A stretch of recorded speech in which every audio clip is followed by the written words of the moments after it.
मीरपुर नाम के शहर में तेजस अपनी पत्नी नीरू के साथ रहता था। पति पत्नी दोनों ही नौकरी करते थे। एक दिन तेजस गांव अपनी माँ के पास फोन करता है। हेलो, प्रणाम माँ। जीते रहो माँ, तुम दादी बनने वाली हो हैं?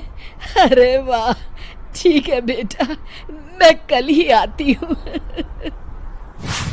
जब माँ जी शहर पहुंची तो बेटे बहू ने बहुत अच्छे से स्वागत किया। लीजिए माँ जी, चाय। अरे गर्मा गर्म पकोड़े ले आओ माँ के लिए। नीरू रसोई में गई और 2 मिनट में ही पकोड़े ले आई। जी ये लीजिए। बहू, जादू से बनाए हैं क्या? अभी तो रसोई में गई थी। यम्मी। माँ जी, शीला रसोई में पकोड़े तल रही है, मैं बस लेकर आई। हे भगवान, मेरा धर्म भ्रष्ट कर दिया तूने। अब तो गंगा जल से शुद्धिकरण करना होगा। दूसरे दिन, माँ जी मैंने नाश्ता बना दिया है, ऑफिस जा रही हूँ। पर अभी तो घर का सारा काम पड़ा है। शीला आती ही होगी, झाड़ू पोछा बर्तन कपड़े वो सब कर लेगी। हमारे जमाने में घर का सारा काम हम ही करते थे। जी माँ जी, आप बहुत होशियार हैं, मैं घर ऑफिस दोनों नहीं संभाल पाती। तो जरूरत क्या है घर से बाहर जाकर चाकरी करने की? वैसे भी घर का काम खुद करने से घर में बरकत आती है, समझी? पर माँ जी। पर वर कुछ नहीं, इस महीने की पगार मिले फिर ऑफिस बंद। हाँ। रात को नीरू तेजस से कहती है, सुनिए जी, माँ जी बोल रही थी कि मैं नौकरी छोड़ दूं। वैसे ठीक ही तो है, अभी तुम्हें आराम की जरूरत है। फिर भी आराम कहाँ, शीला को छुड़ाने के लिए बोल रही थी। तो अब 24 घंटे में इतना काम तो कर ही सकती हो। पर जॉब पसंद है मुझे, घर पर मन नहीं लगेगा। अगले दिन जब दोनों ऑफिस के लिए निकल रहे थे, मेरी तो कोई कीमत ही नहीं है इस घर में। माँ जी, आजकल महंगाई बहुत है, रहन सहन भी बदल गया है, दोनों नौकरी करते हैं तभी ठीक रहता है। अच्छा, तू कहना क्या चाहती है? मेरा बेटा तुझे बिठा के खिला नहीं सकता? तू ही इस घर का खर्च चला रही है, हैं? नहीं माँ जी, मेरा वो मतलब नहीं था। मतलब खूब समझती हूँ, ये बाल धूप में सफेद नहीं किए मैंने। हाँ।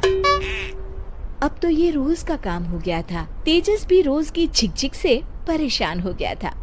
एक दिन उसने कहा, नीरू, वैसे भी तुम्हें मैटरनिटी लीव मिलने वाली है, तो अभी से ही छुट्टी ले लो।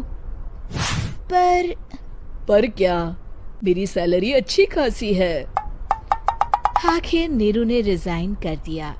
जब बच्चा हुआ तो घर में सब बहुत खुश हुए। कुछ दिनों बाद तेजस फाइल देख रहा था। क्या हुआ तेजस, कुछ परेशान लग रहे हो? हाँ, वो हमारी जितनी सेविंग्स थी वो तो हॉस्पिटल में और छठी के फंक्शन में खत्म हो गई है नीरू।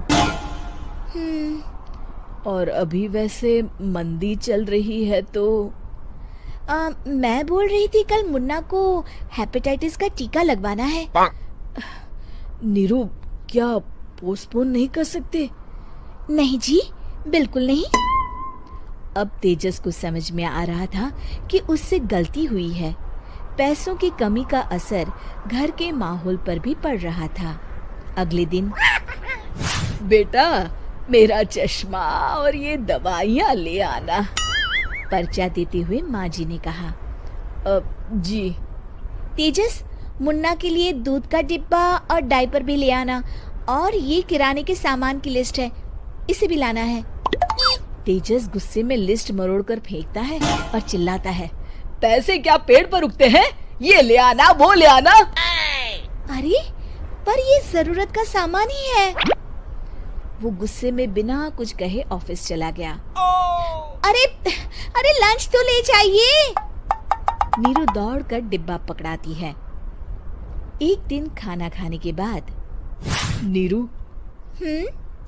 अब तो मुन्ना कुछ बड़ा हो गया, तो अब तुम वापस ज्वाइन कर लो ना जॉब। पर इस रिसेशन में जॉब मिलना बहुत मुश्किल है। ट्राई तो करो। फिर मुन्ना, माँ जी है ना, और एक फुल टाइम मेड भी लगा लेंगे।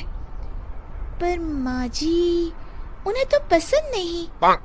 तभी माँ जी वहाँ आ जाती है और प्यार से नीरू के सर पर हाथ फेरते हुए बोलती है, अब मेरी समझ में आ गया बहू, पहले के और अब के समय में अंतर है।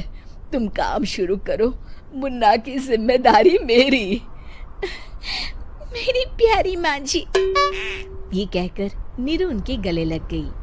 शिक्षा, परिवर्तन संसार का नियम है, हमें भी समय के साथ चलना चाहिए। उम्मीद है कि आपको हमारी ये कहानी पसंद आई होगी। कृपया हमारे चैनल को सब्सक्राइब करें और सभी अपडेट्स के लिए बेल आइकन जरूर क्लिक करें। और हाँ, वीडियो लाइक और शेयर करना मत भूलिएगा। Bye bye.